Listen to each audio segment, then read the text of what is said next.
শুক্রবার শহর কলকাতায় ফের অগ্নিকাণ্ড। এদিন সন্ধ্যা 7:30 নাগাদ নিউটাউন সেন্ট্রাল মল সংলগ্ন স্কুটি চার্জিং পয়েন্টে অগ্নিকাণ্ডের ঘটনা ঘটে। ইতিমধ্যেই খবর দেওয়া হয়েছে দমকল বাহিনীকে। জায়গাটি সেন্ট্রাল মলের নিকটবর্তী হওয়ায় তীব্র আতঙ্ক ছড়িয়েছে। আগুন নিয়ন্ত্রণে আনতে ইতিমধ্যেই ঘটনাস্থলে পৌঁছেছে দমকলের 2টি ইঞ্জিন। আগুন নেভানোর সম্পূর্ণ প্রচেষ্টা চালাচ্ছে দমকল বাহিনী। এখানে সব স্কুটি এনকেডি এর স্কুটি এবং বাইক টাইক পরিষেবা এখানে থাকতো। এর ভেতরে এগুলো পেটিএম সাইকেল,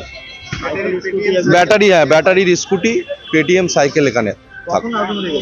আগুন লেগেছে প্রায়, এটা তো প্রায় অন্তত 1.5 ঘন্টা 1 ঘন্টার উপরে আগুন লেগে গিয়েছে। এটা এখনো তো দেখছি আমরা, এখনো দমকল পরিষেবা এসে পৌঁছাচ্ছে না। এটা সত্যি নিউ টাউনের মানুষের কাছে চিন্তিত। এত বড় একটা স্মার্ট সিটি, সেখানে এখনো পর্যন্ত 1 ঘন্টার উপরে আগুন লেগে গিয়েছে এত বড় একটা জায়গায়।